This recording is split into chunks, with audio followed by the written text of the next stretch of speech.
Oke, kita mulai ya, Bu. Suara apa? Kedengaran nggak? Kedengaran, Bu? Kedengaran. Ya, oke. Kita mulai ya. Hari ini kita akan bicarakan mengenai boleh di ini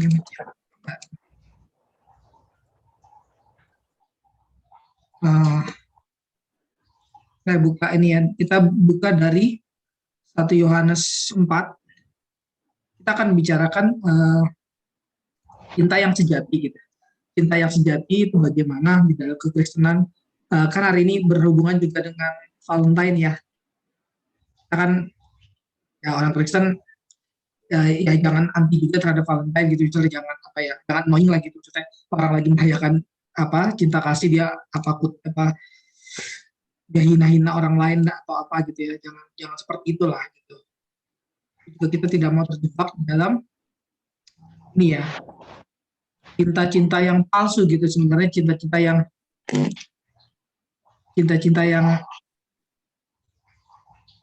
dunia ini gitu, cinta-cinta yang ada dalam pesta dunia ini gitu, bukan pesta kerajaan Allah, bukan pesta orang-orang Kristen, juga bukan penghayatan mengenai cinta Kristen, tapi cinta dunia ini. Maka kita ini ya, buat ibadah ini, kita buat perenungan ini agar kita bisa masuk ke dalam cinta yang ilahi, cinta yang sejati kalau kita dalam judulnya hari ini. Kita baca bersama di ayat 17 sampai ke ayat 21. Poinnya nanti di ayat 18. Cuman kita baca bersama dari ayat 17. Saya bacakan, nanti yang perempuan nanti 17 saya bacakan, yang perempuan di 18, 19 laki-laki, dan 20-21 kita bersama lagi ya. Oke, 17 dulu saya. Dalam hal inilah kasih Allah sempurna di dalam kita, yaitu kalau kita mempunyai keberanian percaya pada hari penghakiman, karena sama seperti dia, kita juga ada di dalam dunia ini. Ayat 18-nya, komunitas, ibu-ibu silakan baca. Boleh sambil dibuka ya. Mic-nya. Ayat 18. Di dalam kasih tidak ada kasih yang sempurna melenyapkan ketakutan, sebab ketakutan mengandung hukuman, dan barang siapa takut, ia tidak sempurna di dalam kasih. Ya, yang prianya ayat 19, boleh dibuka mic sekalian. Kita mengasihi karena Allah lebih dahulu mengasihi kita. Oke, ayat 20 dan 21 kita baca bersama. Jikalau seorang berkata, aku mengasihi Allah dan ia membenci saudaranya, maka ia adalah pendusta. Karena Barang siapa tidak mungkin mengasihi Allah yang tidak dilihatnya. Allah yang tidak dilihatnya. Perintah ini kita terima dari Dia. Siapa mengasihi Allah, dia mengasihi. Kita harus mengasihi saudaranya. Oke, ya kita berdoa ya. Kita berdoa bersama untuk perenungan kita hari ini. Terima kasih Tuhan untuk hari ini kami boleh merenung, kami boleh melihat kitab. Tuhan tolong kami semua di tempat ini agar kami boleh tercelikat oleh anugerah-Mu, oleh kasih-Mu, sehingga kami dapat memberikan cinta kasih-Mu kepada orang lain, cinta kasih yang berasal dari Engkau saja. Yesus, Tuhan berkati perayaan kasih, perayaan yang diberikan oleh Engkau, dan untuk kami pahami, untuk kami bagian ini. Demi nama Yesus, amin. Oke. Nah, kita ya coba dari ayat 18 kita coba pahami ya. Di dalam kasih tidak ada ketakutan di sini ya. Dikatakan di dalam kasih tidak ada ketakutan. Jadi orang yang mengasihi itu adalah orang yang dalam dirinya tidak ada ketakutan ya di sini. Di sini kontrasnya antara kasih dan ketakutan. Kasih dan ketakutan. Penafsir namanya Calvin, John Calvin, dia katakan gini, sebenarnya yang paling ditakutkan orang Kristen itu harusnya adalah ketakutan itu sendiri, atau yang paling takutkan orang Kristen harusnya adalah ketika dia tidak punya kasih gitu. Ketika dia tidak punya kasih, maka itu adalah seharusnya ketakutan terbesar dia gitu. Karena di dalam kasih ya tidak ada ketakutan, maka orang yang tidak punya kasih pasti punya ketakutan.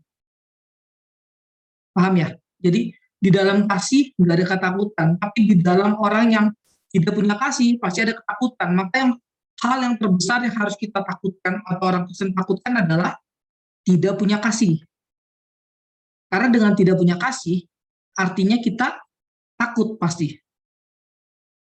Kalau orang yang punya kasih, tidak ada ketakutan. Tapi kalau orang yang tidak punya kasih, ada ketakutan. Maka yang paling terbesar, yang paling kita harusnya takutkan adalah ketika orang percaya, orang Kristen, kita-kita ini nggak punya kasih. Ini implikasinya ya. Kalau kita tidak punya kasih, itu ketakutan terbesar kita seharusnya. Di sini ada orang-orang yang menafsirkan ini. Di ayat ini ada orang-orang yang menafsirkan bahwa orang Kristen ya harusnya nggak takut seperti budak gitu, tapi takutnya seperti anak. Dalam sistematik teologi ini benar ya, dan memang ada pembahasan seperti itu. Orang Kristen itu bukan tidak takut lagi, tapi tidak takutnya jangan seperti budak. Sudah tahu ya, kita itu orang Kristen itu bukan budak tanda kutip ya, bukan budak yang takut dan gentar seperti takut oleh majikan dan seterusnya gitu ya. Allah bukan tanda kutip yang, meskipun kita betul hamba Tuhan adalah budak Tuhan dan seterusnya, tapi Allah tidak memperlakukan kita itu seperti tanda kutip budak gitu. Enggak gitu. Allah memperlakukan kita seperti anak. Nah, orang Kristen itu jangan takut seperti budak. Saudara tahu ya, kalau saudara kerja gitu, terus kepada bos saudara takut dipecat lah, takut apalah, itu kan takut seperti budak gitu. Takut yang kadang-kadang nggak beralasan, atau takut yang sangat berlebihan gitu. Nah, orang Kristen jangan seperti itu. Orang Kristen itu ya takutnya harus seperti anak gitu ya, jangan budak. Dalam sistematik teologi itu dibahas ya, dan ya kita setuju gitu ya. Kita itu anak gitu ya. Saudara punya bapak kan, ya saudara nggak takut seperti majikan, seperti kalau bapak saudara punya pegawai kan gitu ya. Kita kan takutnya kepada bapak itu nggak seperti kita pegawai terhadap bos gitu pastinya kan. Bukan seperti itu ya. Takutnya pasti bukan seperti itu. Takutnya seperti anak ya. Saudara kan kita punya ayah, kita takut seperti ayah ya, ada rasa respect namanya, rasa hormat kepada ayah, tapi kita nggak takut seperti budak. Nah, dalam hal ini justru Calvin katakan gini, ya itu betul gitu ya, betul dalam sistematik teologi, tapi di sini tuh nggak dibahas itu. Di sini tuh ya adalah tidak ada ketakutan. Ini bukan soal nggak ada ketakutan budak, yang ada adalah ketakutan anak, bukan. Tapi ini di dalam kasih itu benar-benar harusnya tidak ada ketakutan. Jadi di sini kontras itu antara kasih dan ketakutan. Orang yang mengasihi adalah orang yang tidak ada ketakutan dalam dirinya. Dan orang yang punya ketakutan sebenarnya adalah orang yang tidak punya kasih. Terus dilanjutin di sini ya. Kasih yang sempurna melenyapkan ketakutan. Ditambahin lagi. Sekarang ditambahin dari tadi kan kasih ya, di dalam kasih. Di dalam kasih berarti di dalam kasih, kalau ada di dalam Kristus, artinya di dalam kasih berarti kan kasih itu di dalamnya tidak mengandung ketakutan. Nah, sekarang ditambahin kasih yang sempurna melenyapkan ketakutan. Nah, saudara, kita pikir ya, apakah kasih kita bisa sempurna? Saudara, mungkin nggak ya kasih manusia itu sempurna? Kayaknya nggak mungkin lah ya kasih manusia itu sempurna, ya nggak mungkin lah, karena kita manusia yang tidak sempurna. Manusia tidak sempurna ini nggak mungkin punya kasih yang sempurna, pastinya lah. Ya, bagaimana mungkin kita bisa berpikir bahwa kasih kita bisa sempurna kalau kita bukan manusia yang sempurna? Manusia yang sempurna hanya bisa mengasihi secara tidak sempurna, dan yang bisa mengasihi secara sempurna hanyalah orang yang sempurna, yaitu siapa? Ilahi pastinya, yaitu Allah pastinya ya. Nah, tapi di sini dikatakan kasih yang sempurna melenyapkan ketakutan. Maknanya apa? Maknanya berarti kasih yang kita punyai itu adalah kasih yang harusnya digantungkan kepada Tuhan, atau kasih yang kita dapatkan dari Tuhan harusnya ya.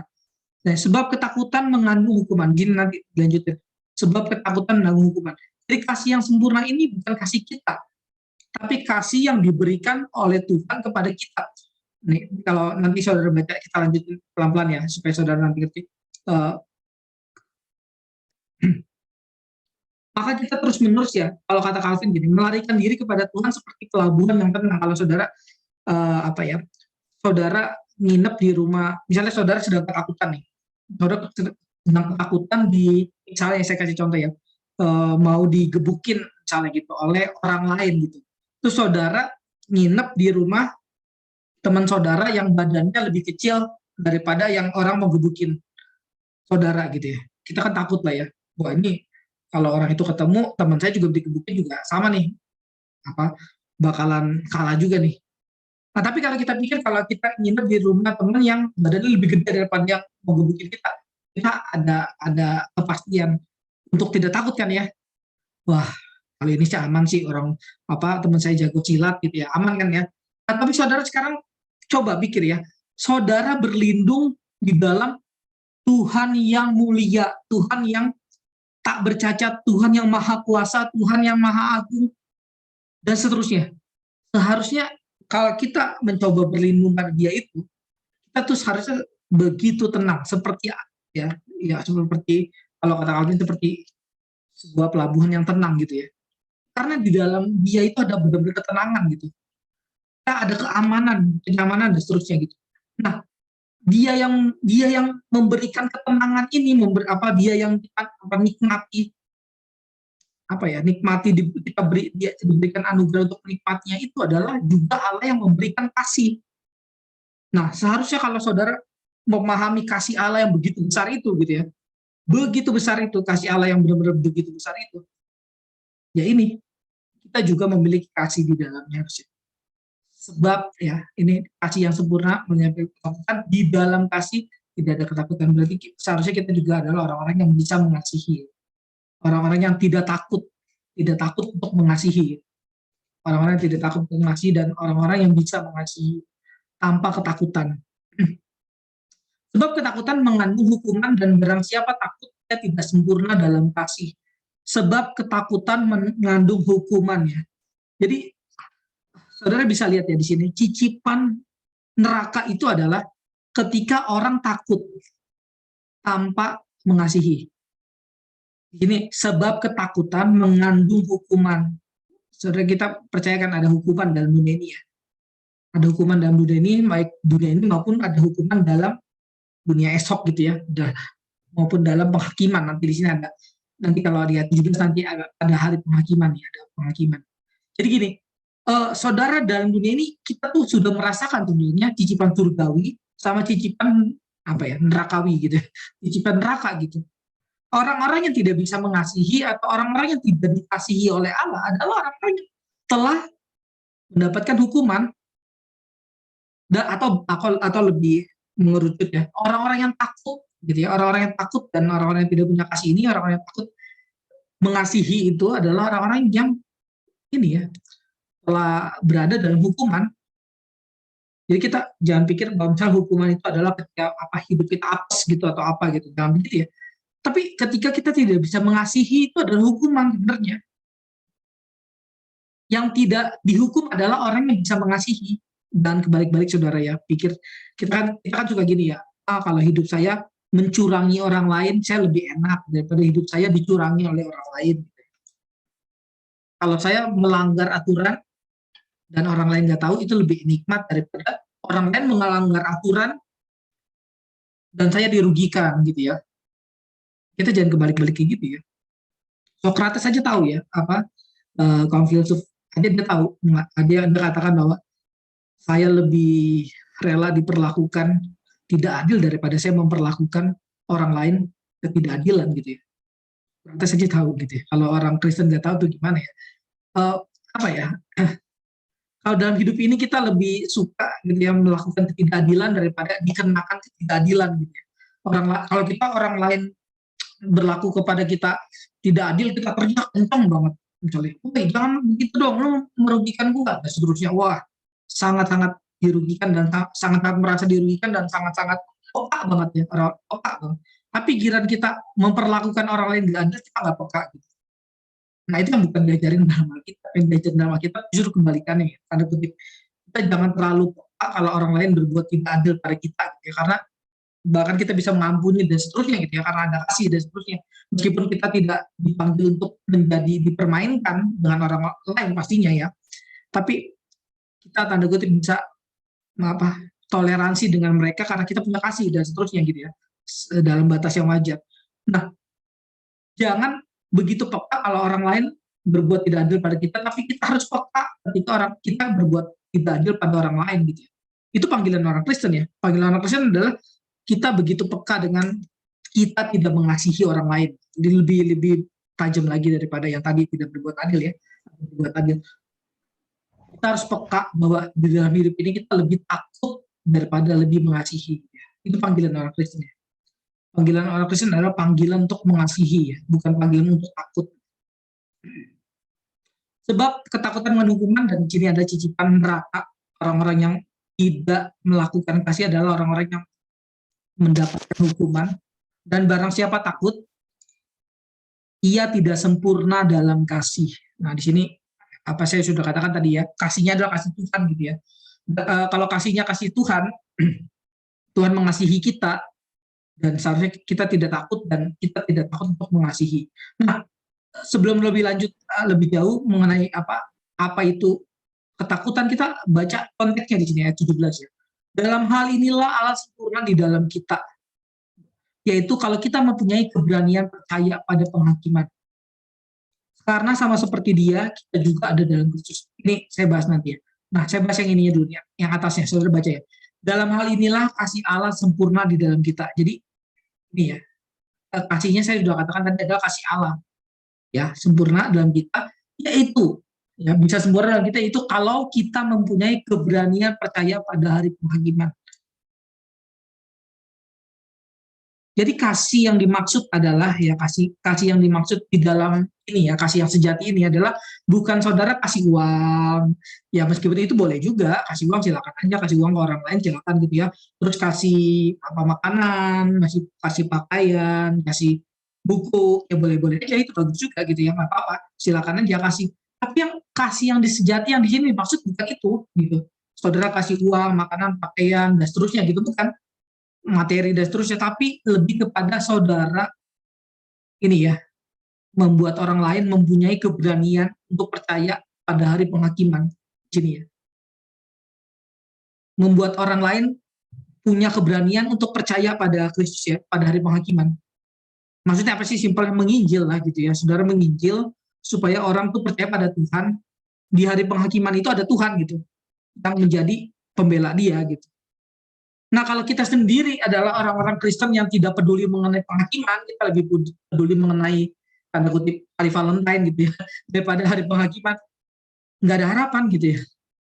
Nggak ada harapan. Ya karena gimana kita mau ngajarin orang atau kita mau suruh orang memberikan kasih itu supaya orang berani percaya pada hari penghakiman bahwa ada Kristus di sampingnya, kalau kita sendiri nggak peduli gitu. Kita coba ya saudara pikir ya, kita setahun deh, selama setahun setelah 300 ya, atau nggak usah setahun lah, ya setahun lah ya, saudara berpikir mengenai kita nih berpikir mengenai penghakiman itu berapa menit? Setahun nih, setahun bandingannya dengan berapa menit? Dalam setahun, dalam tahun ini, dalam tahun kemarin, saudara, berapa menit kita berpikir mengenai hari penghakiman? Saya rasa nggak nyampe ini ya, 20 menit juga nggak ada kali ya. Nah itulah orang ya, kita ini orang-orang Kristen yang apa ya, punya kasih yang begitu terbatas gitu. Kasih-kasih kita adalah kasih-kasih yang begitu dangkal, bahkan ya kasih-kasih yang materi saja dan seterusnya gitu. Nggak memikirkan kasih mengenai penghakiman, nggak ada kasih mengenai penghakiman. Itu terbukti dari setiap hari pergumulan kita, tidak ada pergumulan mengenai penghakiman. Yang ada adalah yaitu kalau tidak ada kasih, pasti ada ketakutan ya. Tanda dari kita tidak berpikir mengenai penghakiman adalah tanda kita takut sebenarnya. Banyak orang Kristen kan takut mengenai penghakiman ya, tapi dia pura-pura nggak mikir gitu. Kita pura-pura nggak mikir ya, karena kita takut. Oh enggak, saya nggak takut, saya percaya Tuhan ada dan seterusnya. Ya, apakah benar seperti itu? Mungkin saja benar, tapi saudara mungkin saja juga belum tahu realita penghakiman seperti apa. Masih ngomong doang, omdo namanya. Jadi banyak dari kita tuh mengabaikan penghakiman karena kita takut gitu. Karena kita nggak punya kasih, simpelnya gitu. Karena kita nggak punya kasih, karena kita tidak ini ya, kalau di sini kita tidak merasakan kasih Allah yang sempurna itu, dan dengan kasih Allah yang sempurna itu di dalam kita, sehingga kita bisa menarik orang atau sehingga kita bisa memberikan kasih itu pada orang lain. Lalu lihat ada hari penghakiman loh, yang ada bukan hanya hari tanda kutip sekarang nih, hari Valentine atau hari Natal atau hari Paskah atau hari Minggu, tapi ada hari penghakiman gitu. Ada hari penghakiman. Dan di dalam hari penghakiman ini apa yang mau kita harapkan gitu kalau bukan kasih Tuhan. Itulah kita tahu bahwa apa ya, begitu sia-sianya hidup kita selama ini kalau bukan merenungkan mengenai kasih Tuhan yang tersisa di hari penghakiman itu. Saudara, kita pikir coba ya. Saudara boleh tengok rumah saudara dan seterusnya gitu ya. Ada begitu banyak mungkin hal yang kita punya gitu ya. Apa yang akan terbawa pada hari penghakiman nanti kira-kira kalau bukan mengenai kasih Tuhan ini?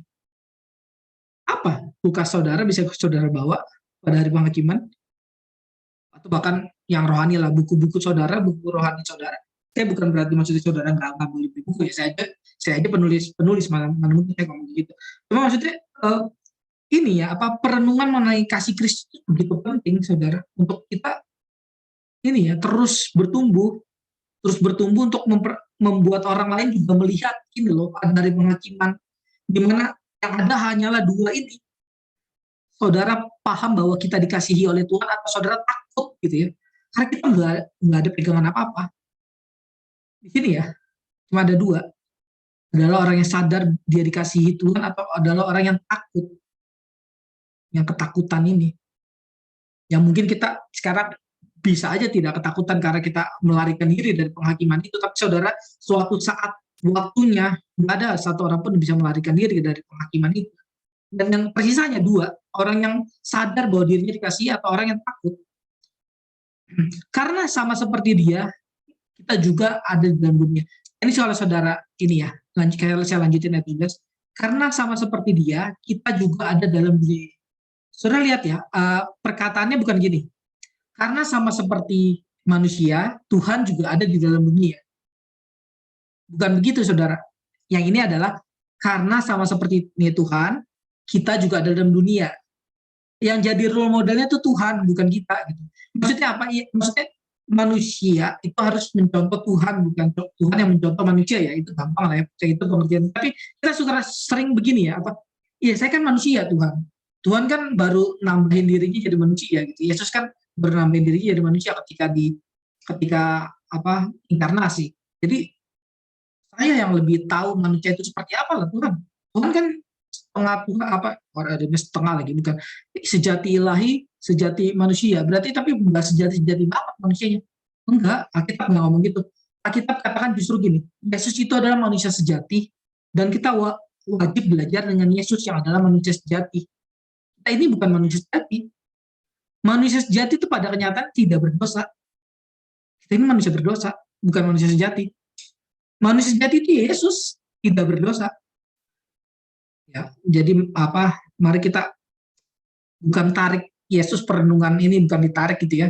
Kepada Yesus kita tarik gitu ya. Yesus coba lu rasain jadi gue deh. Kemana lu selama ini Tuhan? Waktu gue hidup susah dan seterusnya. Banyak orang terlalu berani ya dengan seperti itu ya. Dia nggak sadar bahwa kemana dia waktu Tuhan disalib gitu ya, kebalikannya. Tapi dia tarik dirinya tarik Yesus kepada dirinya. Di mana Tuhan waktu saya susah, sekarang ini saya nggak punya uang, ketika corona kerjaan juga nggak tahu nih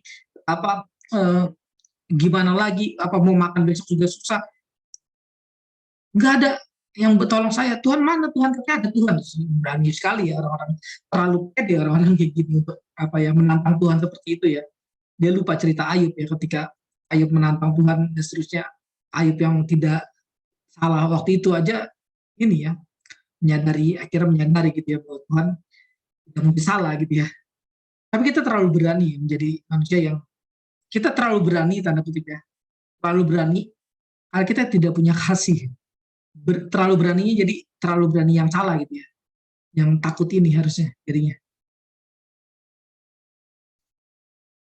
Jadi role modelnya itu Tuhan, dan kita jangan menarik Tuhan pada pergumulan kita, tapi kita coba ayo, kita sering bilang gini ya, apa, Tuhan tolong sertai saya gitu ya. Ini pendeta Billy Kristanto sering ngomong juga, Tuhan tolong sertai saya, berarti maksudnya apa? Saya maju di depan, Tuhan sertai gitu. Tapi harusnya dibalik dong, jangan seperti itu terus. Orang Kristen harusnya bertumbuh ya, Tuhan saya mau menyertai engkau. Maksudnya apa? Ya Tuhan jalan saya ikut di belakangnya, harus gitu loh. Kan harusnya gitu. Orang Kristen kalau bertumbuh ya ini harusnya Tuhan berjalan, kita ikutin, bukan Tuhan tolong saya mau jalan ke sini, Tuhan tolong saya. Jangan begitu terus gitu harusnya.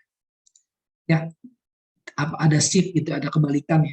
Ada pertumbuhan lah. Orang Kristen kalau dari dulu ya begitu-gitu terus ya harusnya ini ya. Jangan gitu maksudnya, harusnya supaya bertumbuh. Nah, ini alasan dari Allah, alasan dari kita mengasihi Tuhan. Kita mengasihi Tuhan alasannya hanya satu di situ. Karena Allah lebih dahulu mengasihi kita. Ini simpel ya. Simpel tapi nggak simpel. Jadi alasan dari ada orang yang mengasihi Tuhan itu karena Tuhan lebih dulu mengasihi dia.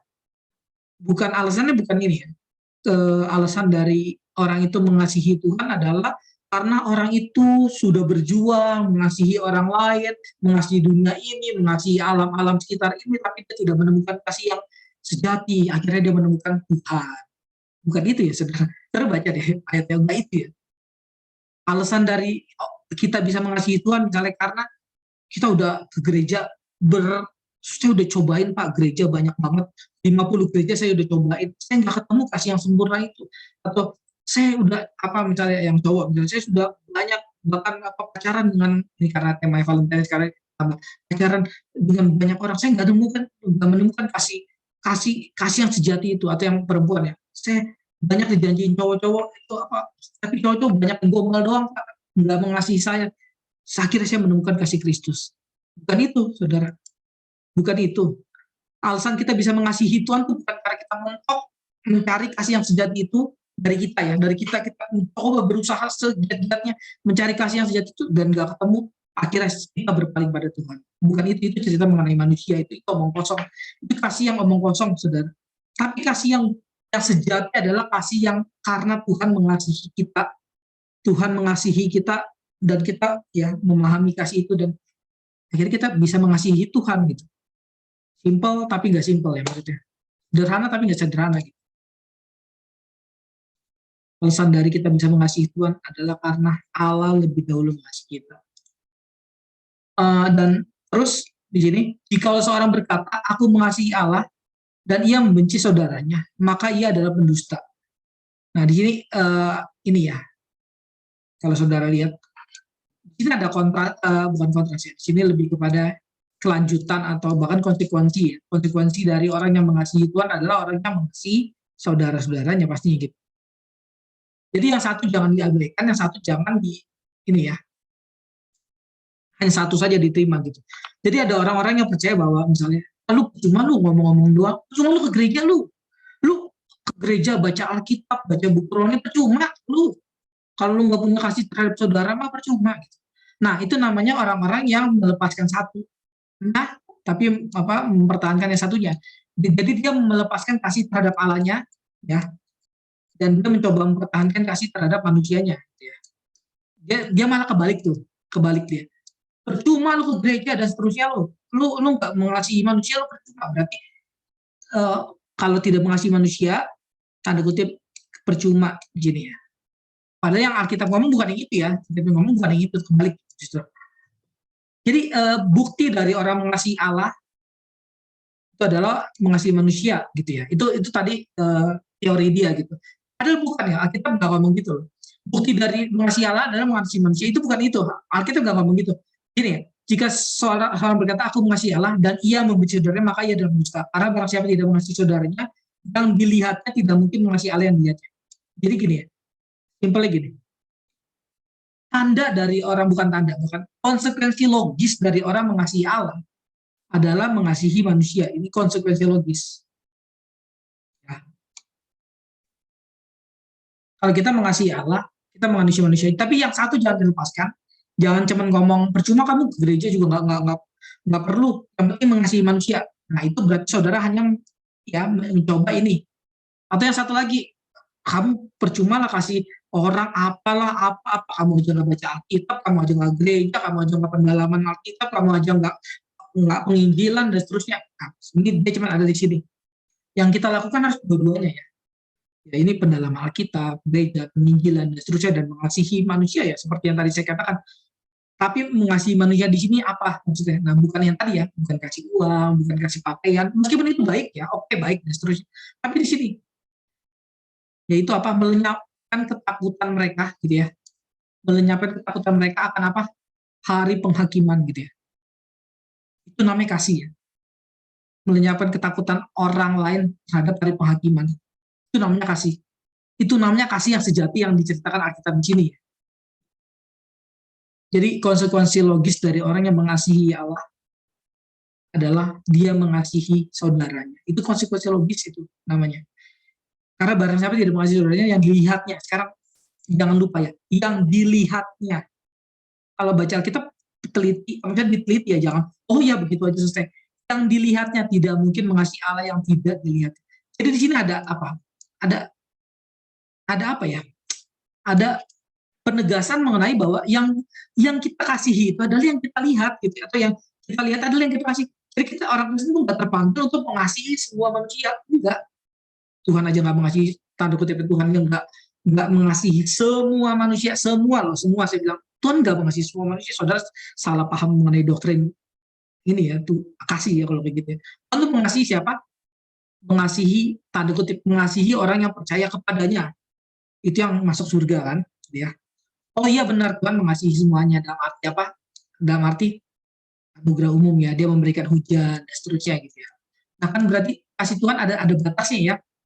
Saudara jangan bilang kasih Tuhan tidak ada batasnya. Saudara salah paham nih, Kristenan pasti. Tuhan mengasihi semua manusia, tidak ada batasnya dan seterusnya. Enggak loh. Kalau tidak ada batasnya kenapa ada neraka gitu? Iya sih. Tapi kita kan suka lata ya. Suka lata gitu. Tuhan mengasihi semua orang, Tuhan mengasihi semua manusia dan seterusnya. Tuhan mengasihi orang yang percaya kepadanya, simple, orang yang dipilih olehnya dan seterusnya. Ya, tapi betul Tuhan mengasihi semua manusia dalam arti apa? Ya memberikan anugerah umum, memberikan mereka supaya hidup dan seterusnya.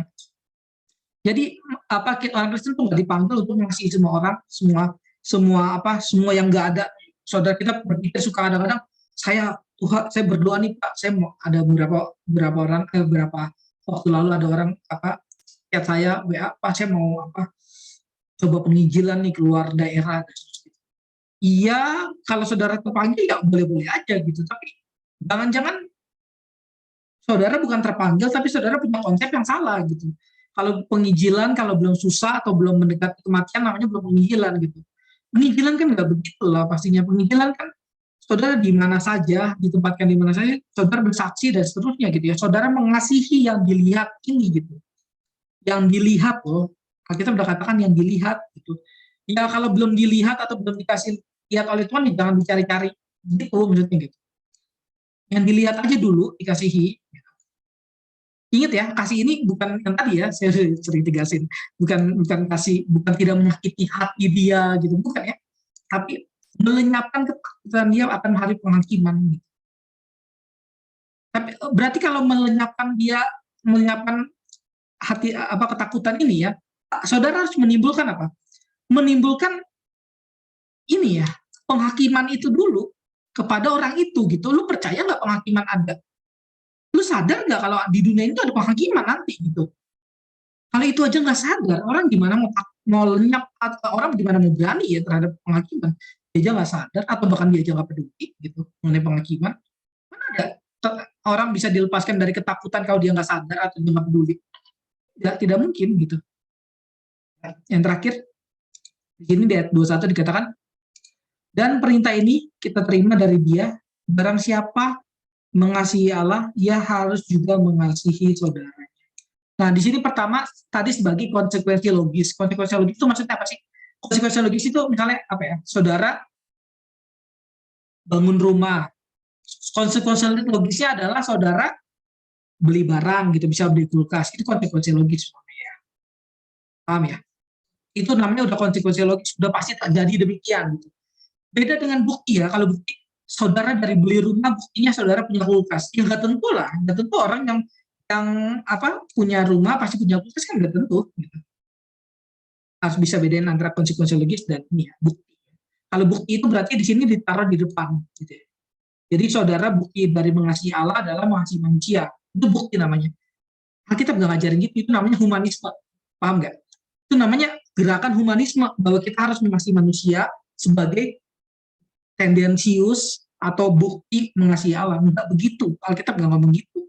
Alkitab tuh ngomong ini, apa ya? Ketika saudara mengasihi Allah, konsekuensi logisnya saudara bisa mengasihi manusia. Gitu ya. Jadi gerakan kita mengasihi manusia itu adalah gerakan dari kasih ke Allah. Nah, terus di sini dilanjutkan, dan perintah ini kita terima dari Dia, dilanjutkan dengan apa ya, imperatif namanya atau perintah ya, perintah dari Tuhan.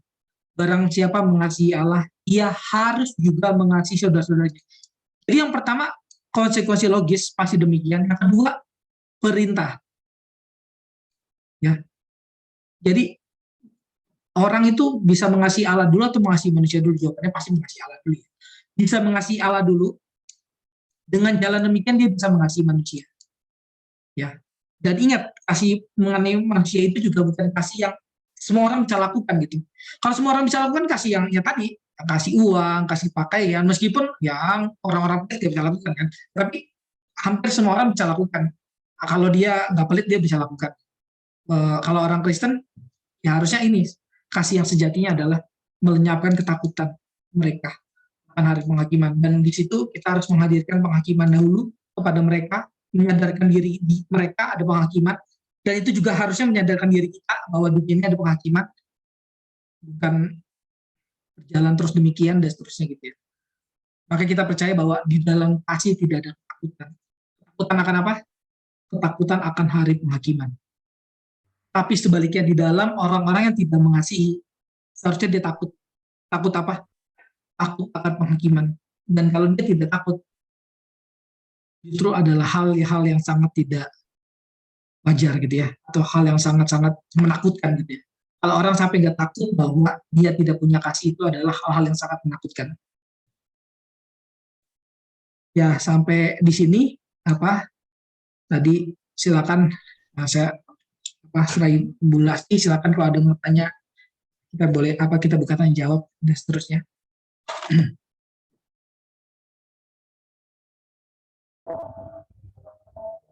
Baik, terima kasih. Ya, silakan. Terima kasih Pak Henry. Di luar dari yang kuprediksikan yang dibahas satu hari ini. Dari semuanya, dari semua teman-teman yang udah join, kira-kira dari semua apa yang udah disampaikan sama Pak Henry Cornelius, ada yang mau bertanya atau ada yang mau bertanya? Ini sesi bertanya.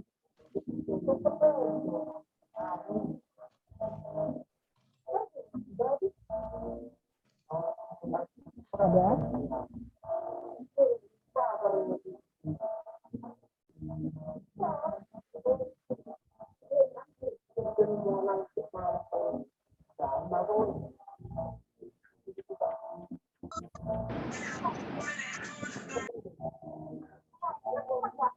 Tidak ada.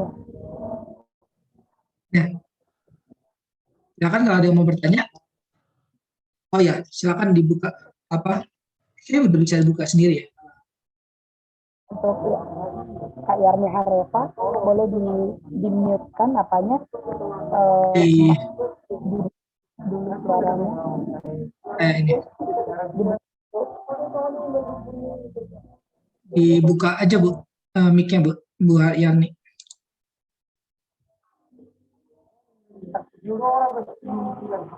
Di sebelah, di tanda mic, ada tanda mic, diklik merahnya. Ya. Yang merah. Ada, Bu? Oke, coba. Bentar, ini sebagai dua ya. Bentar, saya mute sebagai dua. Silakan. Oke, pertanyaannya di sini tadi ketakutan mengandung hukuman. Jadi yang menjadi pertanyaanku, hukuman apa sih yang setiap orang percaya dapat ketika dia menjadi takut di dalam melakukan kasih? Masih kurang paham bagian itu. Pertanyaan yang bagus. Nah, kita coba buka ini ya. Jadi memang gini, kita suka pikir bahwa misalnya orang Kristen memang ya kita emang betul ya, kita juga katakan bahwa kita tuh nggak mendapat tanda kutip ya penghukuman ya neraka dan seterusnya gitu ya. Kita orang Kristen ya tidak mendapatkan itu gitu ya, karena kita percaya bahwa dalam anugerah Tuhan telah memberikan anugerahnya untuk kita bisa masuk surga gitu ya pastinya. Nah, tapi dalam hidup ini ketika kita tidak melakukan kehendak Allah gitu ya, ada juga hukuman-hukuman yang Tuhan berikan kepada orang-orang percaya juga, sama seperti halnya kepada orang-orang yang tidak percaya. Yaitu ini salah satu yang misalnya di sini. Di sini nggak pernah Alkitab ngomong kayak gini ya. Oh, ini hanya berlaku untuk orang yang tidak percaya loh. Kalau orang percaya mah enggak, dia mah kebal dari segala hukuman. Enggak. Orang-orang yang percaya pada Tuhan dan mungkin nanti masuk surga juga betul sama juga kalau dia tidak menyebarkan kasih ini, atau dia tidak mendapatkan kasih ini, atau dia tidak punya kasih ini dan tidak memberikan kasih ini kepada orang lain agar orang lain ini ya tidak takut terhadap hari penghakiman ya mereka juga mendapatkan ini di dalam dunia ini ya, mendapatkan ini ya, hukuman itu apa? Hukumannya adalah ketakutan yang tidak ada kasih itu. Jadi maksudnya gini, simpelnya gini ya, ketika orang-orang Kristen tidak, atau kita ini yang percaya ini tidak menaburkan kasih kepada orang lain, karena kalau orang menaburkan kasih ya, atau orang menaburkan kasih kepada orang lain, itu adalah konsekuensi logis dari dia paham kasih Allah kan. Ketika dia tidak menaburkan kasih Allah itu, sebenarnya dia tanda kutip tidak paham kasih Allah itu kan. Kalau dia tidak paham kasih Allah itu, sebenarnya di dalam dirinya juga ada ketakutan. Gitu. Hukumannya apa? Hukumannya ketakutan ini. Jadi di sini hanya ada dua pembagian ya, antara orang yang mengasihi atau orang yang dalam ketakutan, antara orang yang menyebarkan kasih atau orang yang ada dalam ketakutan. Jadi baik maupun orang Kristen atau orang tidak Kristen ya ini kalau dia tidak menyebarkan kasih itu ya dia ada dalam ketakutan sebenarnya gitu.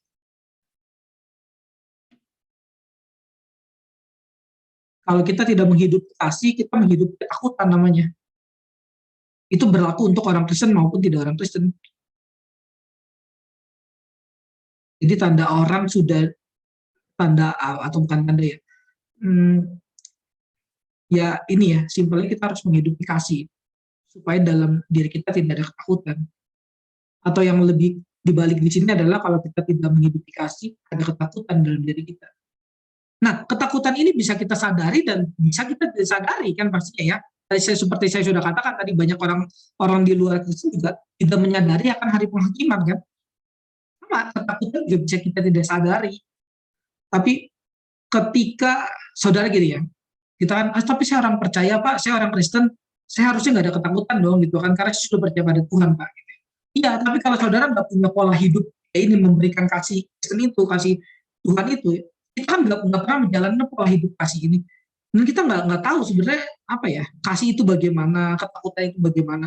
Nah, suatu saat nanti orang Kristen juga nih, orang Kristen yang udah mau meninggal ini ya, meskipun dia masuk surga juga, karena orang pilihan, dia dikasihi Tuhan. Jadi saudara nggak boleh ini ya, pikir misalnya, kita kan masuk surga bukan karena moral kita baik pastinya ya, saudara paham ya. Kita masuk surga tuh karena kita dipilih Tuhan menjadikan kita umat-umat pilihannya, ya yang harusnya di sini adalah menyadari kasihnya gitu ya. Tapi ada orang Kristen pada kenyataannya sampai akhir hayatnya tidak menyadari kasih Tuhan, tapi betul dia dikasihi Tuhan gitu. Nah, ketika itu di akhir kematian yang baru sadar gitu ya bahwa selama ini Tuhan mengasihi saya dan seterusnya. Ada ketakutan, saudara. Ada ketakutan. Jadi jangan saudara pikir gini ya, setiap orang Kristen mati pasti dengan tenang, aman, sambil baca buku, sambil berdoa. Ngayal saudara ya, kayak gitu. Enggak ya. Ada orang Kristen yang mati ketakutan, saudara. Ketakutan dia. Mati dia ketakutan. Dan tetap masuk surga. Masuk surganya ya karena pilihan Tuhan kan, bukan karena cara hidup dia yang seperti apa gitu ya. Tentu Tuhan menuntun dia ya, menuntun dia untuk dia terus bergumul pada Tuhan dan seterusnya gitu ya. Meskipun dia nggak peka dan seterusnya, pekanya sedikit. Kita kan nggak boleh ini ya, nggak boleh bilang orang nggak selamat atau selamat hanya karena hidup kita lebih baik daripada orang itu. Nggak boleh gitu dong. Saudara kalau mengukurnya begitu, saudara diukur dengan Tuhan, mati semua kita ya. Nggak boleh gitu dong. Kita kan bilang orang itu selamat atau tidak selamat, ukurannya bukan kita pasti ya. Ukurannya apakah dia orang pilihan Tuhan apa bukan. Jangan hanya karena misalnya kalau gitu misalnya diukur, saya nulis buku udah 120, saudara belum nulis buku, saudara nggak selamat deh, saudara kayak masuk neraka deh. Itu kan ngaco ya, penghakiman kayak gitu. Atau ada orang kalau ini kan nulis buku ya, nulis buku yang nggak gitu banget lah Pak, kalau nulis buku mah penginjilan misalnya. Terus saya udah menginjil 10 orang, kamu menginjil berapa? 1 orang aja belum, ini kamu selamat ya? Nggak boleh begitu kan. Cara menghakiminya nggak boleh gitu ya.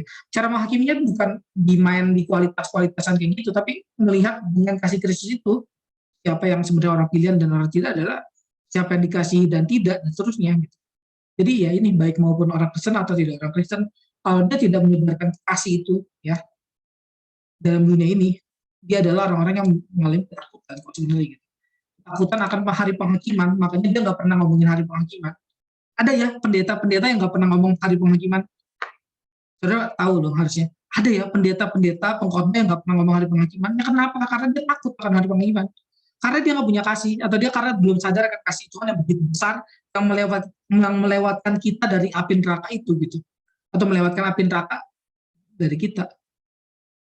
Ya, jadi kita bisa lihat ya ada pendeta-pendeta ya yang nggak pernah ngomong hari penghakiman juga. Gitu. Ini gak usah orang Kristen, pendeta juga banyak kayak gitu. Suatu saat dia meninggal, gak usah heran ya kalau dia takut gitu.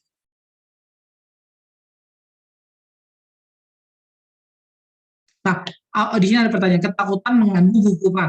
Apa maksudnya masih kurang? Nih, kalau ketakutan mengandung hukuman dalam arti ini. Jadi di dalam ketakutan itu, sebenarnya gini, simpelnya, gampangnya gini, di dalam ketakutan itu ada penghukuman. Nah, kita kan tanya ya, hukumannya apa? Bukan, hukumannya itu adalah ketakutan itu sendiri gitu. Ketakutan mengandung hukuman. Hukumannya apa Pak? Hukumannya adalah ketakutan itu.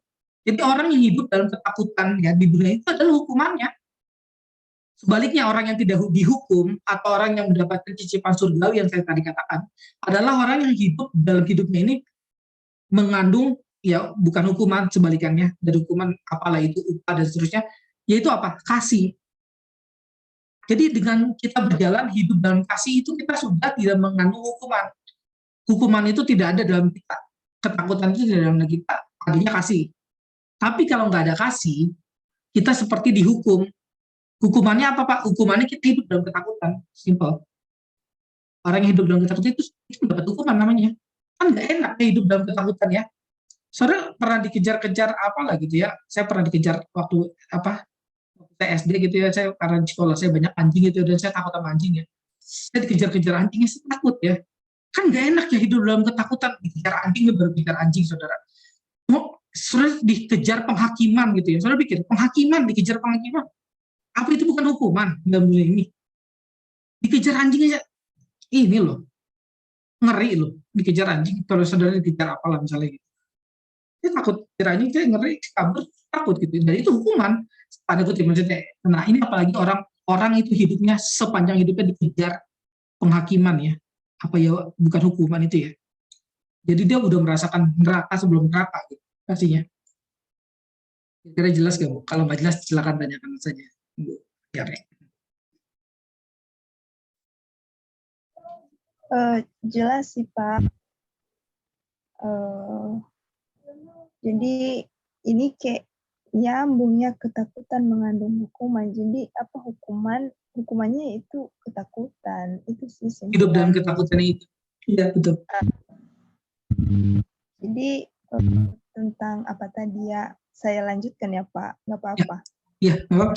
Ya, apa tadi ya, kasih itu mungkin beberapa waktu saya mendengar gini, kalau kita mengasihi kita pasti memberi, kita nggak mungkin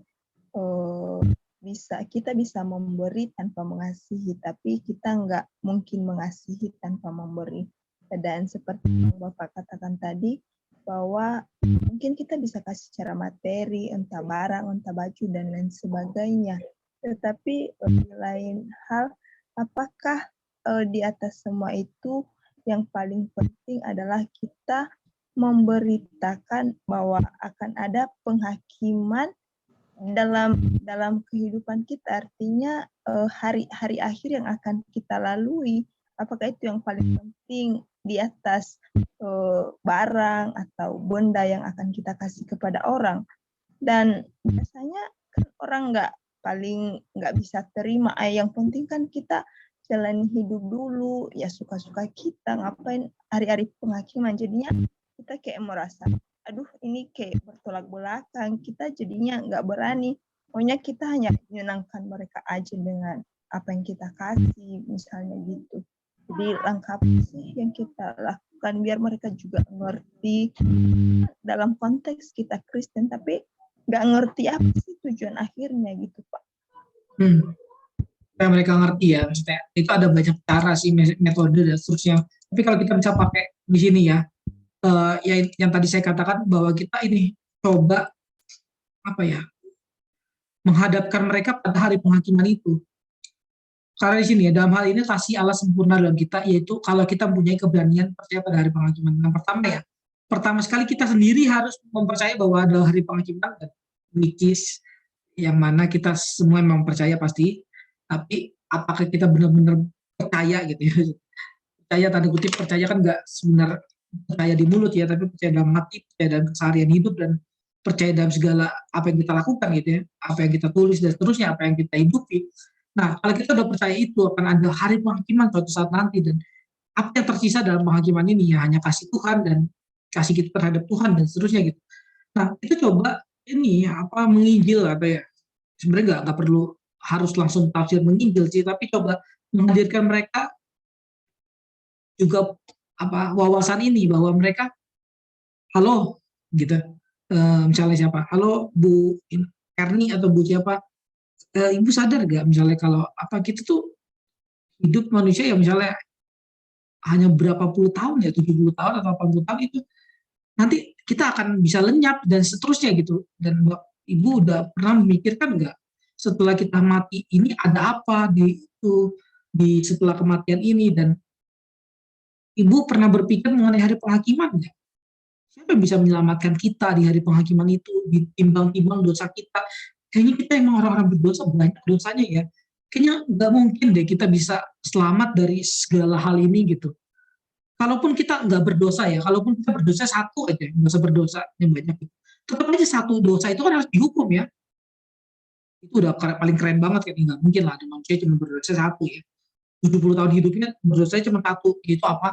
Saya pernah bohong sama orang tua waktu umur 5 tahun, hebat banget, nggak mungkin lah gitu ya. Tapi andai kata itu mungkin gitu ya, cuma satu, dosanya adalah bohong, tetap harus dihukum dong, dosa itu, ya nggak? Kalau dosa itu harus dihukum, siapa yang bisa menyelamatkan dari dosa itu? Dosa itu harus dihukum dong.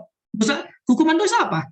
Neraka lah, nggak pernah ada hukuman dosa. Oh, hukum kamu berbohong doang, hukumnya cubit aja dari cubit, nggak pernah ada gitu.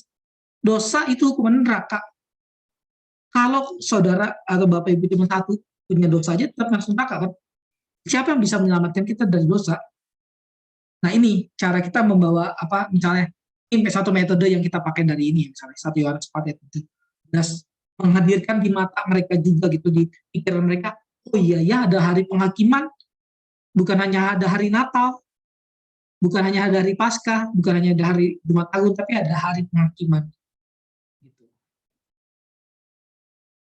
Dan dari situ kita bisa bawa orang untuk ya melihat Kristus, melihat kasih-Nya, membawa mereka atau merenggut mereka dari ketakutan hari penghakiman. Tidak. Oke, kalau kurang jelas nanti tanyakan lagi. Tapi ada yang Silakan kalau ada yang mau tanya lagi. Kalau masih ada yang mau tanya. Pak, jelas. Ya, oke. Ibu.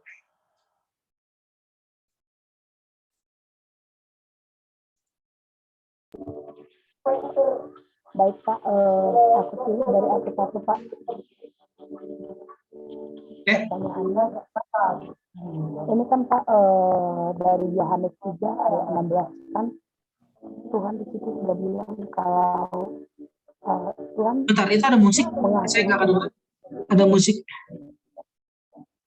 Berarti ada musik. gitu bisa direkam ya? Apa di bawah lagi ada yang Oh, bikin speaker? oke. Lebih kencang aja Bu suaranya, Bu. Lebih kencang. Apa? Oh, sorry Pak. Kan di Yohanes 3 ayat 16 kan dibilang di sana Tuhan mengasihi seluruh umat manusia gitu kan Pak. Yohanes 3:16 ya. Terus? Di beberapa ayat juga Tuhan mengirim seperti yang di Roma juga. Oh ya, oke. Bentar. Sebentar ya, saya bahas dulu ya. Saya paham pertanyaannya kemana. Maksudnya yang tadi ya, saya bilang kok Tuhan nggak mengasihi semua orang gitu ya. Itu kan? Maksudnya ada pertanyaan ke situ ya. Ya kan kadang-kadang simpang siur ini Pak, simpang siur di dalam konteks kehidupan sehari-hari juga. Kan Tuhan pasti mengasihi semua orang tanpa terkecuali gitu. Dan ada juga beberapa, bahkan ada juga kemarin perdebatan mengenai ini, tidak semua tapi orang-orang yang sudah ditentukan gitu. Ini kadang membuat orang itu bingung sebenarnya yang mana yang benar, yang siapa yang nggak dipilih gitu. Mengenai itu sih Pak. Oke. Saya paham. Saya coba jelasin dulu dari Yohanes 3 ayat 16 yang ayat terkenal ini ya. Ayat terkenal ini kan terkenal sekali ayat ini ya. Oke, bentar saya coba. Coba saya mute sebentar ya supaya nggak dua suara. Oke, nanti tolong ini ya kalau saya tidak menjawab, tolong Ibu ini aja, kata aja. Bilang aja, Pak, pertanyaan bukan itu. Tapi pertanyaan saya uraikan lagi. Pertanyaannya yang tadi saya ngomongkan, Tuhan nggak mengasihi semua orang kok gitu. Dalam arti anugerah khusus ya, menyelamatkan gitu ya. Kita juga tidak terpanggil untuk itu gitu ya, menyelamatkan semua orang gitu ya. Karena Tuhan juga tidak mengasihi semua orang gitu ya. Ya itu betul. Karena ini ya, coba saudara baca. Karena begitu besar kasih Allah akan dunia ini. Nah terus, saudara kalau baca Alkitab ya, nggak boleh tafsir sendiri ya. Tafsir Alkitab harus dengan Alkitab. Saudara kan nggak boleh ya, kita ngomong sesuatu terus orang dengerin kita terus ngomong suka-suka dia gitu ya, nggak boleh gitu ya, harus dengan tafsiran kita maksud apa, lu ngomong gitu maksudnya apa, tadi harus ditanya gitu dong. Kita aja nggak boleh ya, kita ngomong orang lain tafsirannya, masa kita tafsirannya, kita harus tafsir berdasarkan ayatnya dong. Nah coba kata dunia ini pernah nggak ditafsir sesuai Alkitab, bukan sesuai otak kita. Coba baca, karena begitu besar akan kasih Allah akan dunia ini bukan langsung ditafsir. Ya berarti semua orang Pak, kan dunia. Itu kan kata otak kamu, kata pikiran kamu. Coba kata Alkitab apa? Sehingga ia telah memberikan anak yang tunggal. Supaya setiap orang yang percaya kepada tidak binasa, melainkan beroleh hidup kekal. Ya, belum ada kata dunia lagi sekarang. Sebab Allah mengutus anaknya ke dalam dunia. Nah ini baru dunia lagi. Kira-kira dunia Cina dan sini sama nggak? Sama nggak? Harusnya sama lah, pastikan ini konteksnya ya. Sama ya. Dunia di sini sama di Indonesia sama kan? Nah, kita coba kalau di sini tadi dunianya nggak dijelasin apa, ya kita jangan tafsir sendiri. Kita cari kata-kata yang lain yang sama dan ditafsir. Ini kan apalagi deket banget ya, 16 dan 17 kan deket banget ya. Nah, ini sekarang dunia ini berarti dunia di sini apa sih maksudnya? Nah, ini dunia di sini artinya adalah bukan untuk menghakimi dunia, tapi untuk menyelamatkan oleh Dia. Kalau Ibu kita percaya bahwa kasih Allah yang begitu besar itu menyelamatkan dunia adalah artinya di sini kalau boleh diisi semua manusia ya, semua benar-benar semua ya, semua kepala manusia ya, berarti yang diselamatkan Tuhan itu harus semua, karena di sini kan nih dunia di sini adalah bukan untuk menghakimi dunia melainkan untuk menyelamatkan oleh Dia, berarti di sini harus semua, berarti semua orang sudah diselamatkan pasti. Pada kenyataannya demikian nggak? Semua manusia diselamatkan nggak? Enggak lah ya, pasti jawabannya enggak lah ya. Karena kita bukan universalisme, kita nggak percaya neraka ditiadakan, kita percaya ada neraka. Ya berarti tafsirnya jangan semua orang manusia, nggak masuk berarti tafsirannya. Tafsirnya apa? Ya lebih masuk adalah yang di ayat 16 ini, orang-orang yang setiap orang yang percaya. Ya, yang percaya ini adalah orang-orang yang di dunia ini, orang-orang percaya ini. Berarti dunia ini berarti bukan setiap orang, kan? Bukan setiap manusia. Berarti apa di sini? Setiap orang yang percaya lah, gampangnya ya, kalau secara praktikal. Berarti gampangnya dunia itu pasti semua orang enggak? Enggak dong, di sini aja orang yang percaya arti dunia. Jadi kalau Bapak Ibu ketemu Alkitab yang kata dunia, semua manusia, jangan langsung tafsirin semua manusia. Tergantung konteks namanya. Ini berarti kan di sini dunia, berarti artinya orang yang percaya. Artinya. Kalau dalam teologi reform kita katakan orang pilihan, tapi ya di sini kita pakai Alkitab itu orang percaya. Berarti dunia di sini maksudnya adalah orang percaya. Yang percaya kan bukan semua orang. Berarti kalau ada di Alkitab kata dunia berarti bukan semua orang artinya. Nggak tentu pasti semua orang maksudnya lah. Ya, harus ditafsir sesuai konteks. Dan silakan ada banyak ayat itu kita baca konteksnya ternyata nggak begitu. Kalau memang begitu ya, itu ada banyak ayat yang bertentangan. Karena Tuhan dikatakan aku menyelamatkan umat-umatku, domba-dombaku, gerejaku. Nggak pernah Tuhan katakan aku menyelamatkan semua manusia dari, nggak ada. Jadi maksudnya ya ini. Misalnya gini ya, saya kasih contoh. Ya, Bapak Ibu semua,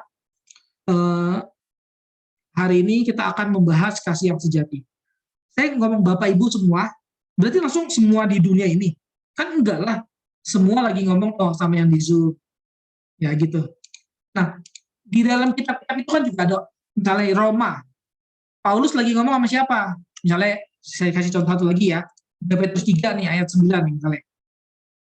Tuhan tidak lalai menepati janji sekalipun ada orang yang mengaku sebagai lalai, tapi ia sabar terhadap kamu. Karena ia menghendaki supaya jangan ada yang binasa, melainkan supaya semua orang berbalik dan bertobat. Berarti di sini semua orang, pasti semua orang apa enggak kira-kira? Oh, di sini tulisannya semua orang, Pak. Ya konteksnya dong, konteksnya kan dia lagi ngomong sama siapa? Jemaat di Petrus. Orang di sini aja dikatakan supaya ini, tetapi ia sabar terhadap kamu, bukan terhadap semua orang gitu maksudnya. Paham enggak? Karena ia menghendaki supaya jangan ada yang binasa, melainkan supaya semua orang berbalik. Semua orang apa? Semua orang yang di Petrus ini dia lagi ngomong gitu ya. Paham ya? Kira-kira begitu. Ya, silakan. Pak Benaris, apa siapa ya? Mau ngomong? Oh iya, Pak. Maaf nih baru gabung, jadi belum apa ya, belum bisa ngikutin. Aku baru aja bergabung. Jadi maaf nih sebelumnya ya. Oh, saya kira mau nanya tadi, soalnya buka mic. Oh enggak. Oh, belum. Oh, oke. Soalnya buka mic saya kira mau nanya tuh. Oh ya, oke. Oh ya. Ya, Bu Lasti seperti itu. Jadi ya, maksudnya kita jadi tafsir Alkitabnya harus ya berdasarkan konteksnya ya. Seperti tadi kan saya khotbah dari konteksnya, kita pahami dulu kasih di situ. Kan kalau apa kasih itu bisa ditafsirkan macam-macam ya, tapi harus berdasarkan konteks di Yohanes 4 ini. Tapi kalau ada kasih lagi di tempat lain, ya beda lagi tuh artinya. Misalnya kasih di misalnya Korintus kan juga ada dikasih, ya. Sekalipun aku dapat semua bahasa manusia, dan seterusnya kalau aku tidak mempunyai kasih, ya. Nah kasih di sini apa? Ini sabar, murah hati, tidak nyuruh. Ini kan berarti di sini maksudnya ya. Nggak boleh tuh kita bilang, oh kasih, habis itu kita pikir kasih itu apa ya? Ya itu namanya khotbah ngawur ya, bukan khotbah topikal. Khotbah topikal itu harus dari tetap teksnya ya, meskipun dia topikal mengenai kasih gitu ya. Ya harus dijelasin kasih itu apa tadi. Nah, silakan apa ya? Saya ada tulis buku mengenai ini ya, maksudnya kasih Tuhan. Nah, tapi tentu betul Tuhan itu mengasihi semua orang dalam arti apa? Anugerah umum ya. Matius 5, coba kita baca nih. Tuhan itu mengasihi semua orang dalam arti di sini nih.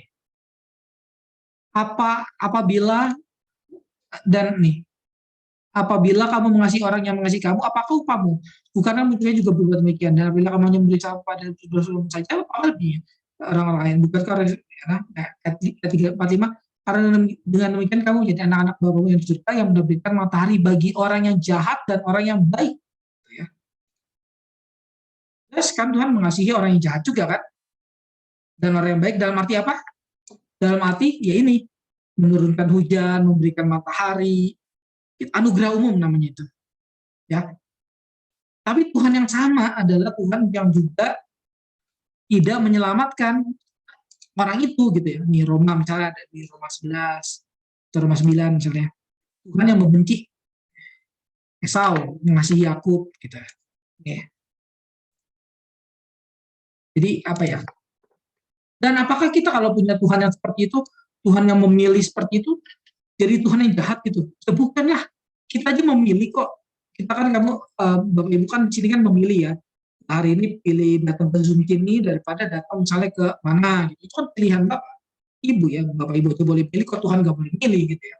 Bapak Ibu kan nikah sama satu orang ya nanti ya. Kira-kira ya pilih kan itu berarti kan ya. Tuhan masa nggak boleh milih kalau Bapak Ibu boleh pilih? Pastinya adil. Yang dilakukan Tuhan itu adil. Karena Tuhan maha adil gitu ya. Tuhan maha adil. Yang adil itu Tuhan bukan kita. Pastinya kita jangan ngatur Tuhan makanya. Yang adil itu Tuhan. Yang mengasihi Tuhan kok gitu. Kalau Tuhan yang mengasihi itu aja tidak mengasihi seluruh dunia, kenapa kita harus mengasihi seluruh dunia dalam arti itu ya, dalam arti yang tadi. Gitu. Tapi tentu kita harus menyapa semua orang gitu ya, tanpa ada perbedaan. Kita harus menyapa, harus sahabat, ngobrol dan semua orang gitu. Kan kita nggak tahu siapa yang diselamatkan dan tidak diselamatkan ya. Kita nggak boleh, ini kayaknya bukan nih, saya nggak ngobrol sama dia, nggak boleh gitu ya. Kita nggak tahu. Kita nggak boleh jadi Tuhan ya. Itu hanya Tuhan yang tahu dan Tuhan ya Tuhan, kita manusia kita terbatas, kita nggak tahu siapa yang diselamatkan, siapa yang tidak gitu. Nggak pernah ada tulisan di jidat kayak pilihan. Oh ini bukan pilihan, ini pilihan, nggak pernah kan? Jadi kita tetap menginjil untuk semua orang, tetap yang ngobrol kepada semua orang gitu. Tapi di satu sisi kita harus tahu bahwa kasih Tuhan juga bukan yang murahan seperti itu. Bayangin ya, Bapak Ibu bayangin ya. Kalau Tuhan mau kasih sebenarnya Tuhan tuh maunya semua orang selamat. Terus pada kenyataannya manusia ada yang nggak selamat. Kasihan banget dong Tuhan. Gagal Tuhan kita berarti. Coba bayangin dari situ tuh pikir deh. Tuhan maunya nyelamatin semua orang, ada yang nggak selamat. Gagal dong Tuhan kita berarti. Gak maha kuasa dong berarti dia. Gagal dia dari manusia. Lebih kalah dia dari manusia berarti ya. Berarti Tuhan saudara, Tuhan seperti apa yang kalah dari manusia kayak gitu? Maunya sih semua manusia selamat, gagal sayang banget. Tuhan nangis gitu di surga gitu kira-kira. Kan enggak ya harusnya. Itu kan bukan Tuhan lah pastinya ya. Terus macam apa ya? Dukun aja bisa memastikan kemenangannya. Kalau saudara ke dukun kan, pernah ada yang dukun, Pak, saya coba deh Pak. Kira-kira mudah-mudahan bisa menang deh Pak. Gitu. Ya enggak lah, dukun aja memastikan kemenangannya tanda kutip ya. Masa Tuhan jadi ini lebih lemah dari manusia? Kan nggak begitu mikirnya harusnya. Kira-kira gitu. Oke, masih ada pertanyaan? Kalau masih ada satu lagi atau yang terakhir, silakan.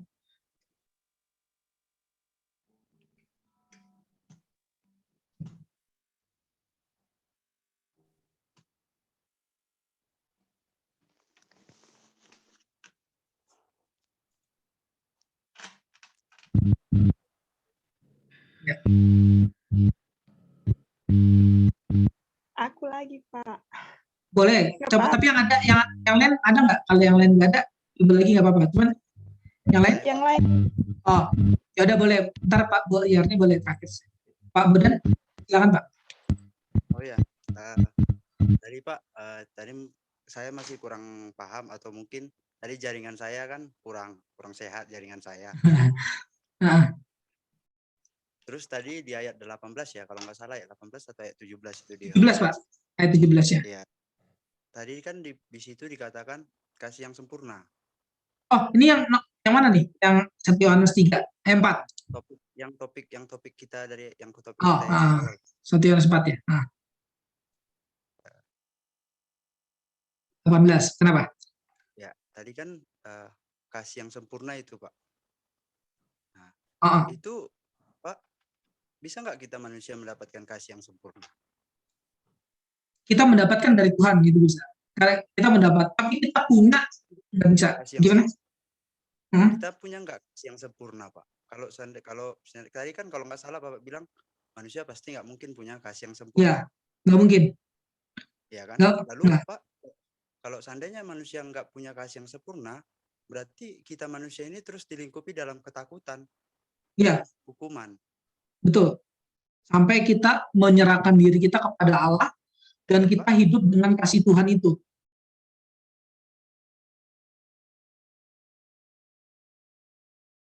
Yes, melek ya. Dengar gak Pak yang tadi saya bilang? iya, Melek jaringan ya? saya, Pak. Ya, Ada jaring. Nah, ya oke. saya ulangi Nih, ya, Pak. ya ya udah tadi yang terakhir gini. Sampai kayak gini Pak. Kita nggak mungkin bisa Manusia pasti tidak. Halo? ya. Ya, ya. Ya, manusia kan tadi Bapak bilang manusia pasti nggak punya kasih yang sempurna.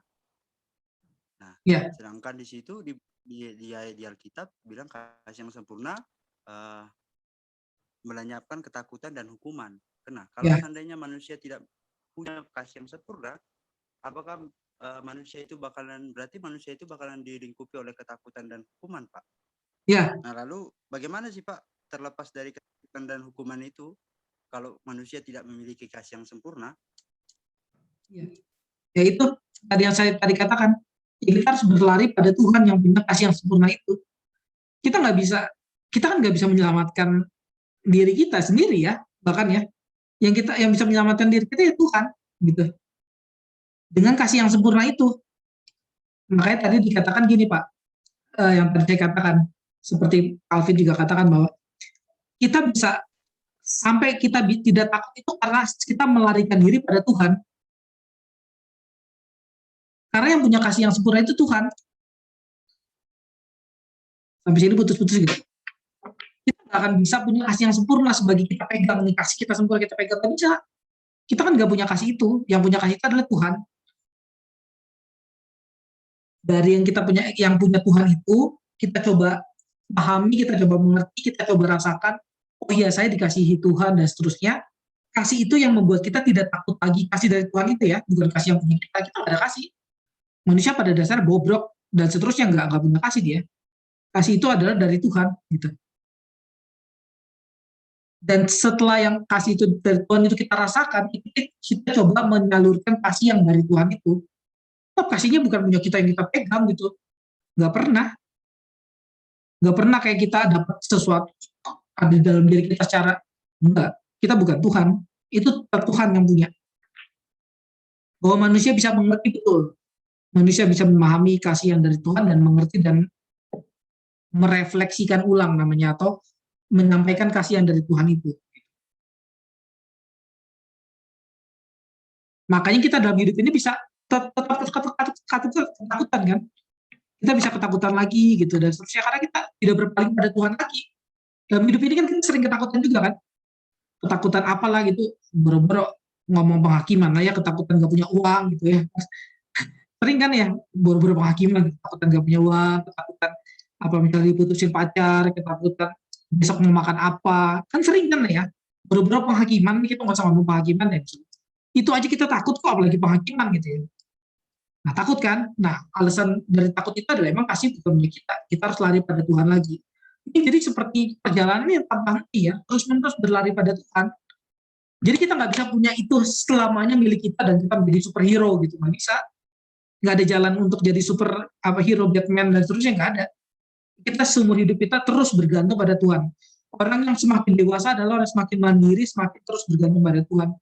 Semakin dewasanya orang Kristen kan bukan semakin dewasanya mandiri seperti Bapak Ibu kita sering ngomong ya.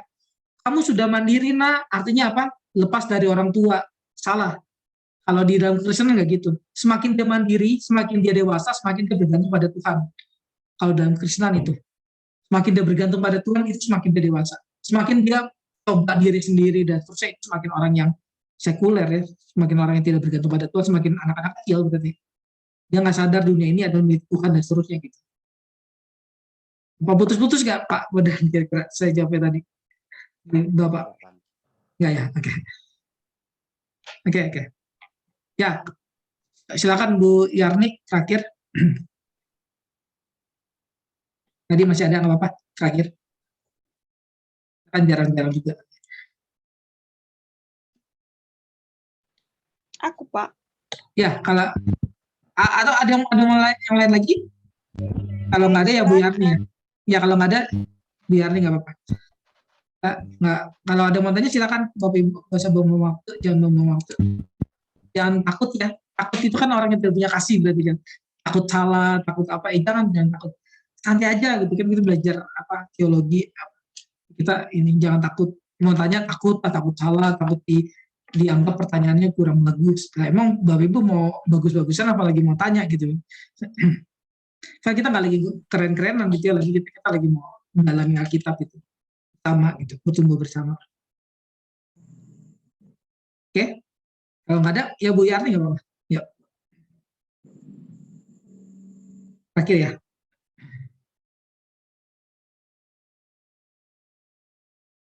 Ya keluar orangnya. Memang kita ini ya jaringan. Ayo Bu Yarni terakhir boleh? Oke, Pak. Jaringannya juga putus-putus tadi. Oke, Ya. pertanyaannya dari sambungan penjelasan Bapak sama Kak apa tadi? Sama Kak Lasti. Kan Yohanes 3 ayat 16 itu bahwa orang yang diselamatkan itu dalam konteks orang yang percaya. Ya, betul. Jelas, Terus? Pak. Nah, Jelas, jadi ini menunjukkan kepada kita bahwa memang ada orang yang diselamatkan dan ada yang tidak diselamatkan. Artinya penentuan Allah itu udah dari awal mula kita dilahirkan bahwa hidupmu nanti selamat atau yang lain juga tidak selamat. Kenapa bisa seperti itu, Pak? Dan selanjutnya apakah sebentar Bu, sebentar. Yang tadi itu saya potong dikit ya, bentar. Kan Ibu bilang berarti apa kita ditentukan sebelum apa ketika kita dilahirkan ya, ketika iya dilahirkan bukan ketika tapi sebelum kita tidak ada, bukan di ayat di sini ya, di Efesus 1 ayat 4 nih. Sebab di dalam Dia Allah telah memilih kita, di dalam Yesus maksudnya Allah telah memilih kita sebelum dunia dijadikan. Bayangin dunianya belum ada, dunianya kalau belum ada kita mana mungkin ada, bapak ibu kita belum ada.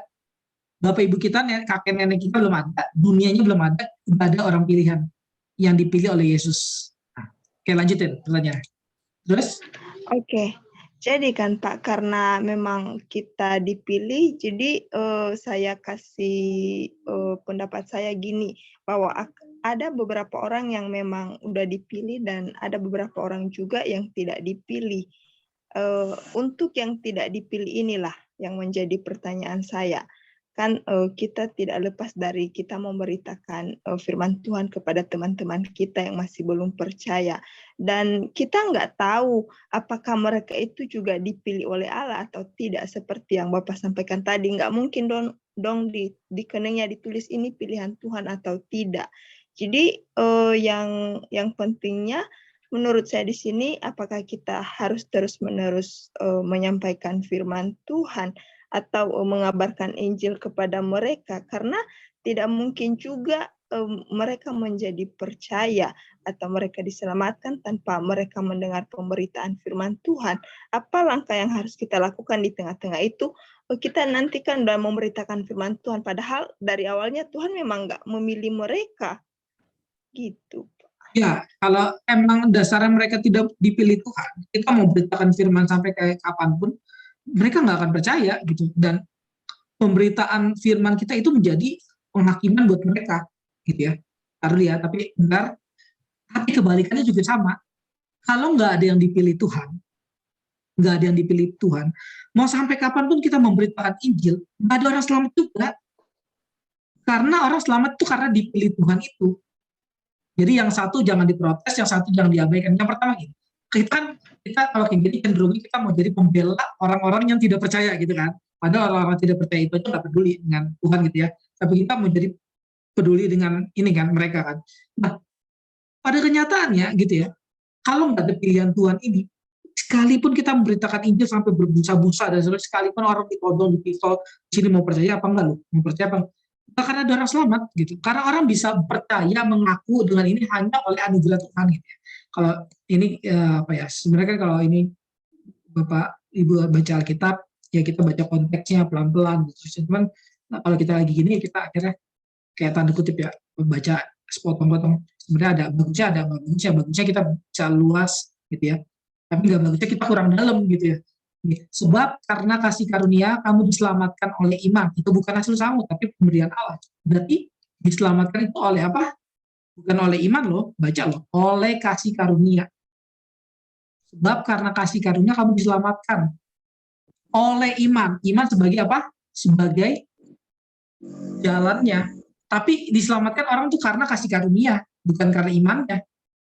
Iman itu sebagai bukti orang sudah diselamatkan. Dia punya iman. Dia punya iman. Bukti dari dia sudah diselamatkan. Paham ya? Nah, jadi kalau kayak gini ya, memang kita akan terus protes kenapa Tuhan kayak nggak adil, Tuhan dan seterusnya gimana sih, Tuhan kenapa nggak pilih semua orang aja dan seterusnya. Saya hanya katakan bahwa itu adalah kedaulatan Tuhan gitu ya. Dan terus kedua, memang kalau kita mau agak lebih pahami lagi logiknya gitu ya, memang pada dasarnya kan semua orang itu harusnya masuk neraka ya nggak sih? Kan pada dasarnya semua orang itu masuk neraka gitu ya. Ini kan neraka nih. Neraka ini kita kan kadang jatuh dalam dosa dan kita semua harusnya masuk neraka dong. Betul nggak? Kan kita udah berbuat salah. Tadi saya kata salah itu nggak perlu banyak, satu juga udah masuk neraka kan. Nah, kita semua harusnya udah masuk neraka nih. Nah, kalau kita udah semua masuk neraka di sini nih, kita semua harusnya udah masuk neraka nih. Ada yang dicomot Tuhan untuk tidak masuk neraka. Satu Bu Yarni, dua Bu Lasti, tiga siapa, dicomot tidak masuk neraka. Masa Tuhan jadi nggak adil? Loh, ini kan menunjukkan kasih Tuhan. Kasih Tuhan menyelamatkan orang yang dimasuk neraka ini. Iya Pak, tapi kenapa nggak semua Pak? Apakah kasih Tuhan nggak begitu besar? Padahal dikatakan nggak begitu besar. Kok nggak semua? Nah, sekali lagi, itu adalah kedaulatan Tuhan ya. Itu bukan Tuhan ya. Pastinya Tuhan lebih pintar dari kita, lebih adil dari kita, lebih maha kuasa dari kita gitu ya. Pada kenyataan ketika kita baca Alkitab, ada neraka, ada orang-orang yang tidak dipilih Tuhan, ada orang yang dibenci Tuhan dari sejak kekalan, bahkan ya. Sejak ini, saudara kalau baca yang tadi yang saya baca, yang saya katakan ini Roma 9,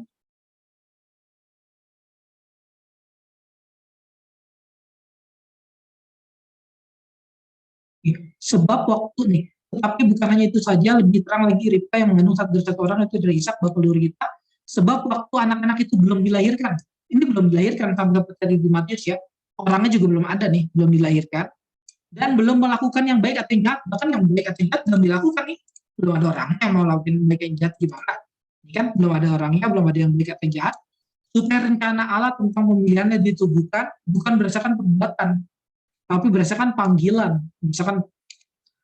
berdasarkan Allah sendiri ya, yaitu dikatakan ketika anak yang tua akan menjadi anak hamba yang muda.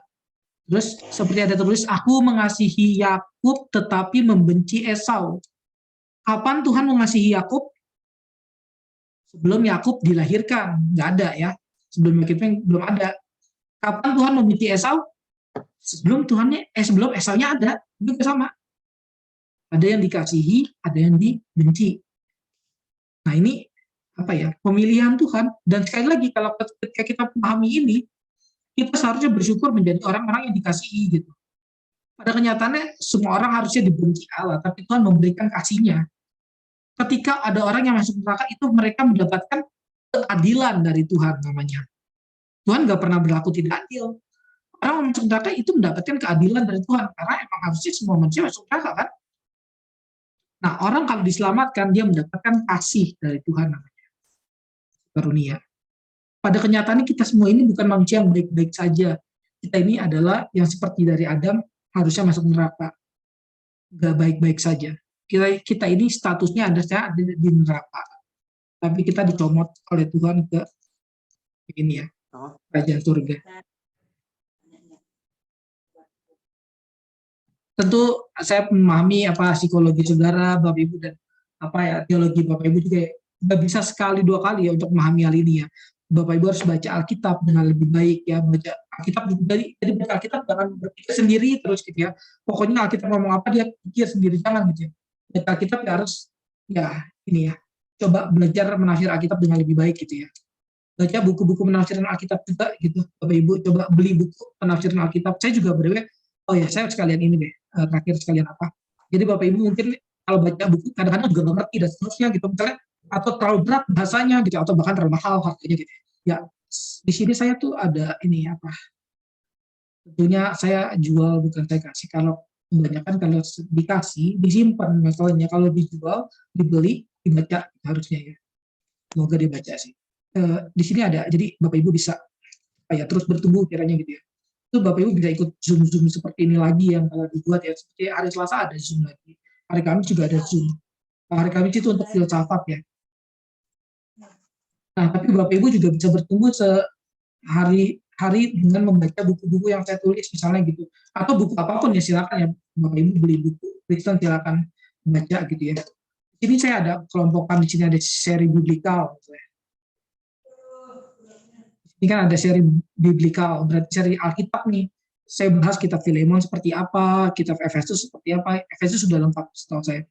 Kalau kitab Filipi seperti apa, kitab Titus seperti apa, ini tentu ada yang masih banyak tulis. Timotius, 2 Timotius, Yakobus, di sini ada ya. Jadi saya bahas ya, ada Ibrani di situ.